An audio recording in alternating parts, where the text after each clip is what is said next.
Kita beralih ke informasi emiten pilihan pemirsa di mana PT Kalbe Farma Tbk atau KLBF terus memperkuat pasar ekspor ke berbagai negara Asia, Timur Tengah hingga Afrika dalam meningkatkan kinerja perseroan. Selain itu, perseroan memperkuat penetrasi obat-obatan onkologi di Asia Tenggara dengan membentuk kemitraan yang strategis. Dikutip dari media, Corporate External Communication PT Kalbe Farma Tbk atau KLBF Hari Nugroho menjelaskan, kontribusi ekspor perseroan sekitar 5 hingga 6% dari total penjualan.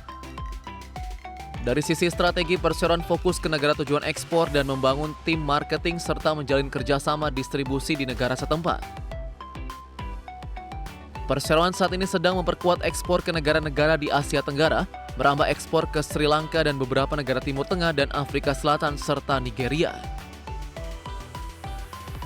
Perseroan menekankan produk Kalbe Farma sudah dapat diakses ke kurang lebih 40 negara di kawasan ASEAN, Asia Timur, Asia Selatan, Timur Tengah, dan Afrika.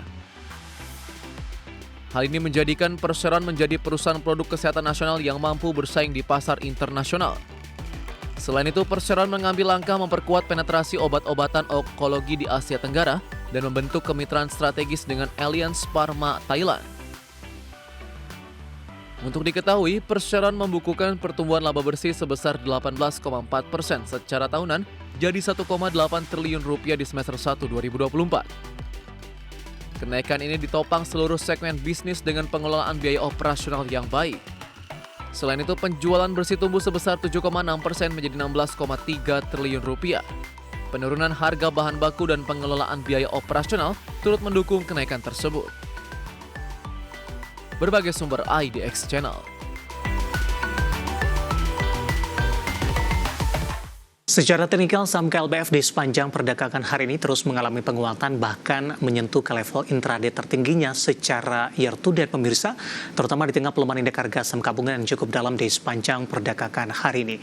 Langsung saja kita ke grafis yang pertama, kita akan coba lihat bagaimana pergerakan saham KLBF di sepanjang perdagangan hari ini.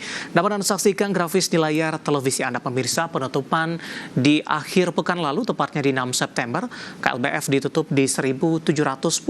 Dibuka flat pada pagi tadi di level yang sama, namun pasca pembukaan, KLBF langsung mengalami penguatan yang cukup signifikan dan menyentuh ke level intraday tertingginya hari ini di 17.55. 17.40 hingga 17.35 sampai dengan penutupan sesi pertama pada siang tadi, penguatan lebih ke arah terbatas. Begitu juga dengan posisi pembukaan sesi kedua, penguatan tipis di 17.30 jika dibandingkan dengan posisi penutupan di sesi pertama pada siang tadi. Saat ini posisi KLBF masih bergerak di zona hijau, tapi penguatannya hanya di 0,88% ketika secara intraday hari ini sempat menguat di atas 1%. Posisinya 17.25. Kita beralih ke grafis selanjutnya, bagaimana pergerakan saham KLBF di beberapa bulan terakhir, di mana KLBF sudah mengalami penguatan yang cukup signifikan pemirsa. Di perdagangan awal April, KLBF masih bergerak di level 1.400-an, tepatnya di 1.465. 27 Mei menguat ke 1.565 dan Juni di 1.600.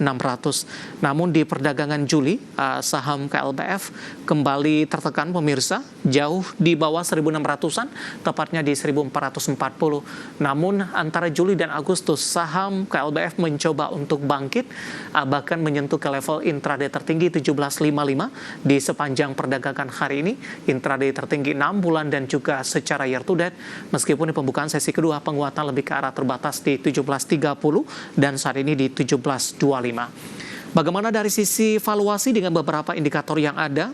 Dapat Anda saksikan juga grafis selanjutnya di layar televisi Anda pemirsa. Posisi price to earning ratio-nya ada di kisaran 22.53 kali, PSR-nya di 2.49 kali, PBV-nya di 3.73 kali, dan PCFR di 17.15 kali. Kombinasi secara fundamental, teknikal, dan juga dari sisi valuasi, dan semoga bisa menjadi salah satu referensi untuk Anda.